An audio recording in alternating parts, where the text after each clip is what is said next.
¿Dónde está usted? Perdón. He oído una voz en off, Deus ex machina, ¿no? Que dicen en teatro. Sí, ahora ya con luz.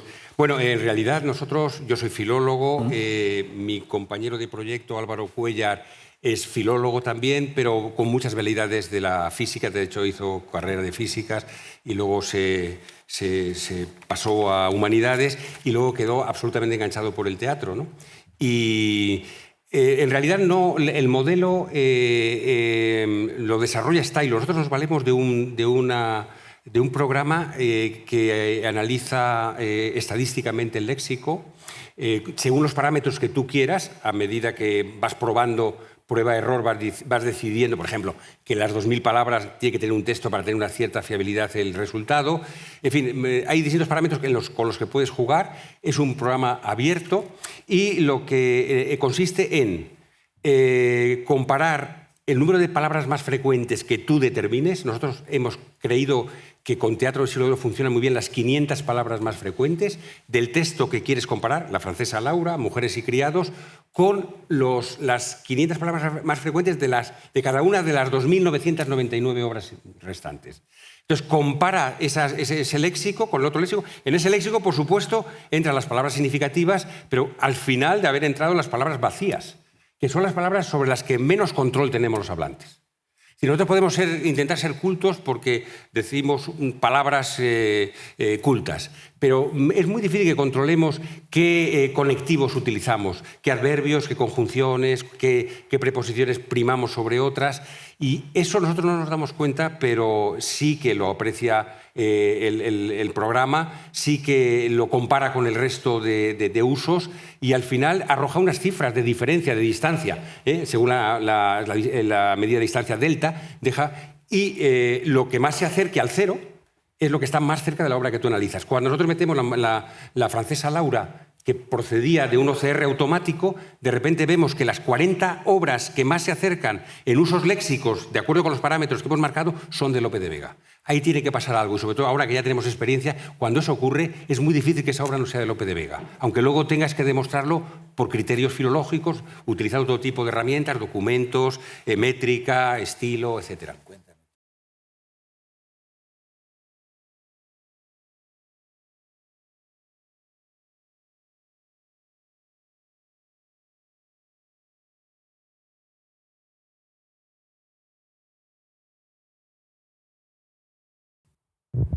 Bueno, de las inundaciones poco puedo decir porque en realidad la prensa es la que se ha hecho eco de lo sucedido.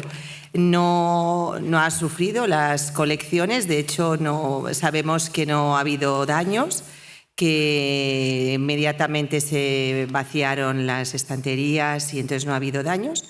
Pero poco puedo informar porque todo esto lo está llevando el Ministerio con una comisión que se ha designado al efecto, pero poco puedo decir. A ver, la Biblioteca Nacional cuenta con sus propios restauradores y con su propia unidad de preservación y conservación, y ahí tenemos grandes profesionales y aparte de una dirección que en todo momento pues, ha tomado en cuenta pues, el problema. Es un problema que ha sido puntual de unas obras que se estaban acometiendo y que bueno, pues hay una pequeña filtración, pero no podemos decir más del edificio. No olvidemos que es un edificio de muchos años y que al final, bueno, pues como ocurre en nuestros domicilios, pues a veces hay estos problemas. Pero el que ha habido ha sido precisamente estaban arreglando esa cobertura, pero no puedo decir mucho más, lo siento, ¿eh? Sí, mira, quería consultar a Ruth García, que me he quedado con la duda cuando has comentado el caso del señor que había incorporado a su muro 2 piezas arqueológicas. Quería saber si ha habido consecuencias, digamos, económicas, porque tengo entendido que la ley de patrimonio incluye ciertas multas para el individuo que a lo mejor en su propiedad encuentra piezas y que debe comunicarlo inmediatamente a las autoridades. esta persona, al no hacerlo y además incorporarlo como decoración a un muro de su propiedad particular, si se le ha llegado a aplicar algún tipo de multa económica y también lo que no tengo claro es quién lo llevaría a cabo, si es directamente la policía, es Patrimonio, el Ministerio de Cultura o no sé quién sería en este caso. Gracias. Vale, pues muchas gracias por la pregunta, porque sé que he dejado igual muchas dudas. Bueno, eso es la continuación en la continuación de, pues en este caso hay efectivamente una infracción porque no se ha comunicado esa aparición. Aparece con motivo de unas obras, pero lo dejamos ahí apartado y bueno, y en un momento dado pues le sacamos ese valor ornamental y decimos que queda bien en la fachada y lo incrustamos. Entonces, eso sí que va a tener unas consecuencias seguramente económicas, pero lo desconozco. En esa parte nosotros, la policía, no entramos. La policía propone, en este caso no, pero la policía propone para sanción, pero no resuelve. Entonces, bueno, la delegación del Gobierno, en este caso, pues la Junta de Andalucía, no lo sé, pero eso será la continuación de, pues, o sea, las consecuencias económicas que va a tener por no comunicarlo en tiempo y forma, efectivamente. Mi pregunta va dirigida a Ana Vila. En el caso de los bustos de jabón y de chocolate, en concreto en el de jabón, tras todos esos estudios pormenorizados y diagnóstico, ¿se llevó a cabo algún tratamiento para mejorar su estado de conservación? Y en ese caso, ¿se informó a posteriori al artista o cuál fue un poco el procedimiento? En realidad, la artista fue la que nos dio la información sobre el tratamiento que debía hacerse.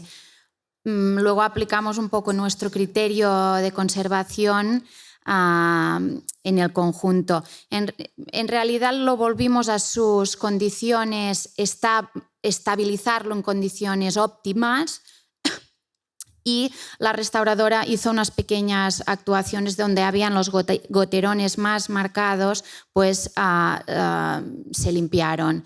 Pero de hecho la artista proponía limpiar toda la glicerina que había en superficie y nosotros desde el punto de vista técnico decidimos que era primero importante ver cómo estabilizaba, pero que no quedaran las marcas en donde el goterón estaba más marcado. Muchas gracias. Perdón, yo podría preguntar sobre esto. Me ha llamado mucho la atención, me ha encantado el entusiasmo, porque es el corazón de este congreso, ¿no?, con que os afanáis por conservar, la conservación. Y incluso por encima de lo que quieren los propios artistas, por lo que has expuesto. La pregunta mía es, un artista que crea una obra en jabón y en chocolate, ¿no estará deseando que se acabe esa obra? Es decir, ¿no está creando una obra efímera? Es decir, las fallas de Valencia hay que conservarlas, el teatro ocurre, hay que conservarlo. Es decir, curiosamente diría que sí en este caso, porque tuvimos mucha relación con la artista y me sorprendió porque ella misma decía, me está dando problemas esto, a lo mejor debería enseñar a mi hija el proceso para cuando yo falte. Por lo tanto, hacerlo en yeso, o hacerlo en bronce también. ¿Cómo se conserva el plátano de Catalan? ¿Cómo se conserva esto está fuera de mis competencias y es el problema de Vale 1 millón de euros y es congelado todo el tiempo. No, es una pregunta sobre el arte. No es una pregunta sobre los conservadores, es sobre el arte, nada más. Pero tengo que admitir que nosotros seguimos adquiriendo piezas. La Fundación La Caixa cada año adquiere piezas para la colección de arte contemporáneo y a mí cuando me llega el listado de adquisiciones es como a ver qué material va a haber y de hecho estoy muy contenta porque últimamente los vídeos están en vogue. Y sí que es verdad que en unos años vamos a tener otro tipo de problemas, pero en este momento es un problema menor.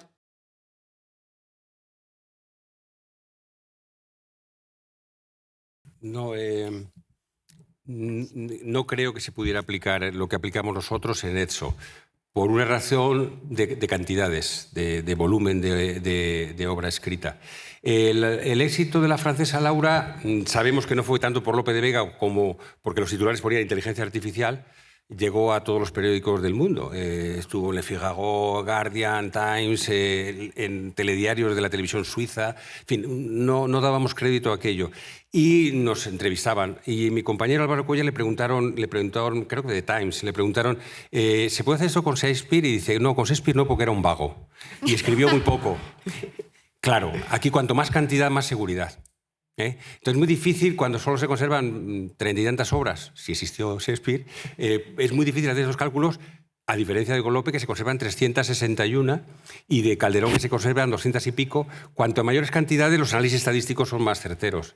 Entonces, si se aplicó, serían derivaciones del programa de estadística léxica, pero que pueden afinar. De hecho, estamos en pañales, es decir, que esto va evolucionando y hay ya investigadores que están proponiendo modelos para textos más breves, incluso para sonetos, que es una cosa que todos sabemos el tamaño que es obligatorio que tenga, ¿no? Pero en el caso de Shakespeare, desde luego, nuestro método no daría muy buenos resultados. Yo tengo una pregunta, de hecho, para Luis y para Jesús. Vaya. Que a lo mejor me he perdido en la explicación vuestra, pero los expertos que consultasteis, ¿de qué campos venían? Pues la lista es muy variada. Los 130, ¿estás hablando de los 130? Bueno, pero en general, ¿eran de patrimonio? ¿Eran científicos? El listado de los 130 expertos... Así. Profesionales libres, profesores, algunos ya jubilados, conservadores, del IPCE, de la Universidad Autónoma, de Arcove, conservador, restauradores, restaurador de bienes culturales muebles, jefe del Servicio de Restauración de la Diputación Foral de Álava. Fíjate, 130 podemos agotarnos de todas las... Sí, es una selección entre la academia, los profesionales libres, los funcionarios que trabajan en el mundo muy variado. Eso lo estuvimos consensuando, la lista final, la estuvimos consensuando con el Instituto de Patrimonio Cultural para que no se nos escapara nada. Para que tuviera sentido en... Claro. Gracias. Sobre eso a lo mejor podemos aportar, porque nosotros desde el instituto y desde el grupo de trabajo que se estableció dentro de la Comisión del PENIC, que por aquí hay una de las personas que está en ese grupo de trabajo, buscamos apoyamos para identificar expertos. No habrán sido todos, desde luego que no, pero sí que dimos.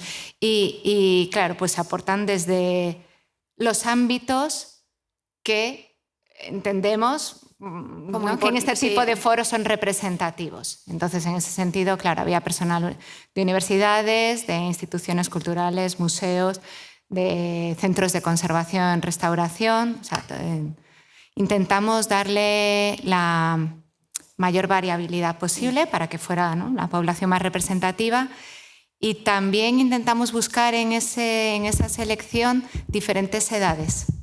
Porque eso también era interesante. Esto lo he visto en el... Claro, sí, pensaba que era... Y diferentes rangos... Sí. Eso, claro, para que fuera representativo. Sí, muy interesante. Y nos interesó mucho el tema del sector privado, porque hay muchos profesionales libres en el sector privado dedicados a este tema. De hecho, el otro día alguien me estuvo diciendo, hombre, ¿por qué no profundizáis en el mundo de lo privado, ¿no? Puede ser. Sí, claro, también hay, efectivamente, o sea, hay empresas que se dedican a este campo, en conservación, restauración y en investigación para la conservación. El mundo empresarial vinculado a esto. Es importante. Queríamos tener todas las opiniones. Creo que en el caso de las empresas estaban, yo creo que representados por las asociaciones, porque también se contó con muchísimas asociaciones, no solo centros públicos, y en las asociaciones fundaciones es donde realmente se recogen los profesionales que se dedican a nuestro campo y que muchos trabajan en la empresa privada. Respecto a patrimonio y delincuencia, se ha hablado de falsificación, sustracción, tráfico, lavado de dinero, pero de atentado contra el patrimonio, su destrucción y su motivación para su destrucción. En España hay casos y ¿cuál sería su motivación de destrucción de patrimonio deliberadamente?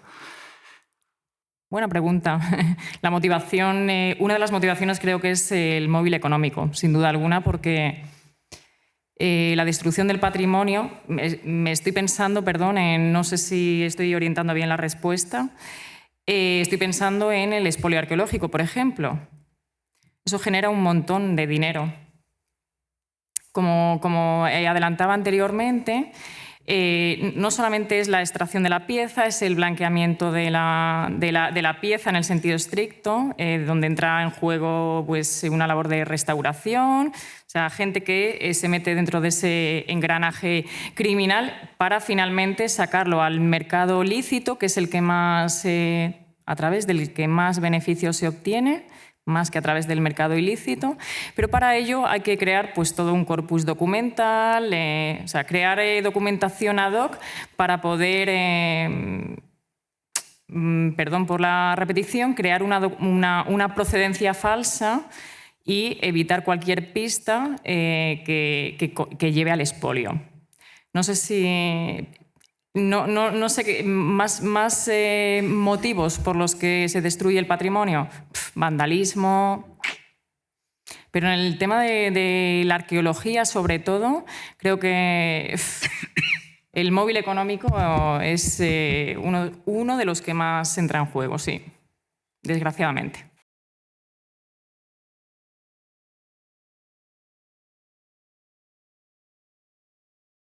Bueno, ya me he confesado como poco experto en lo que ocurre en los ordenadores por dentro, aunque sí sé de los resultados. Es decir, al modelo que hemos llegado de análisis de obras, una vez que las tenemos transcritas, digitalizadas, unas porque ya estaban y son ediciones estupendas, otras menos estupendas, y luego las que proceden de transcripciones automáticas.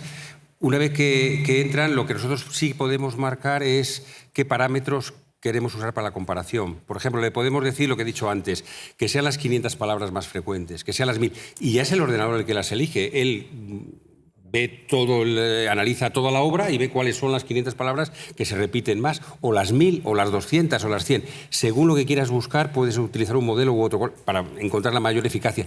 Puedes decir incluso, no lo he dicho, pero lo hemos utilizado nosotros, que prescinda de algunas palabras. Por ejemplo, le pedimos al programa, a Stylo, que prescinda de qué relativo o qué interrogativo, cuándo, cómo, ¿por qué? Porque la transcripción automática nos da resultados confusos. Entonces, podemos prescindir de eso y hemos comprobado que sigue dando señales autoriales. Es decir, lo importante es ensayar con lo que estás seguro de que es de un autor y que no está muy deturpado el texto. Si el Caballero de Olmedo es de Lope de Vega, sabes que esos resultados son de Lope de Vega. Si luego una obra la analizas con los mismos métodos, pero ya no sabes de quién es, o es de otro, y aparece que no es del que se ha dicho tradicionalmente, pues ahí... pero eres tú el que seleccionas, pero el procedimiento es un procedimiento de estadística léxica que se puede hacer en crudo, como se hacía antes los máximos expertos, pero ahora gracias a Stylo, que es un programa que es muy amable de utilizar, realmente puedes marcar los parámetros, hacer tus pruebas y cuando ves que eso se acomoda al objeto que tú quieres estudiar, pues adelante con ello. Perdón, voy tarde. Hacia la pregunta que me hacía la compañera que está en la sala, no me quiero quedar con esa espinita de quizá no ser demasiado clarificadora en la respuesta. Nosotros perseguimos las infracciones también, no solamente desde el punto de vista penal, también administrativo, como he indicado en la presentación. Por lo tanto, las perseguimos. Y es así, o sea, lo llevamos a cabo. Pero nosotros perseguimos esas infracciones, pero, por ejemplo, le pongo un ejemplo. Una infracción administrativa puede ser no cumplimentar correctamente el libro de policía, que todo establecimiento de compraventa de antigüedades debe contar con ello. Entonces, nosotros regularmente hacemos inspecciones en estos establecimientos y si no está cumplimentado correctamente o también hay datos que llevan correctamente o falseados, ahí hay nosotros levantamos un acta al efecto y proponemos para sanción, pero nosotros no somos los competentes en la resolución de esta sanción. En el caso de la operación parrilla, se llama parrilla, nosotros ponemos nombres a nuestras operaciones. En el caso de la extracción de estas dos piezas, nosotros lo que hicimos en el momento en el que teníamos, digamos, toda la información, nos trasladamos pedimos un informe a la Junta de Andalucía, un informe preliminar para que sirviese como justificación para poder extraer esas piezas.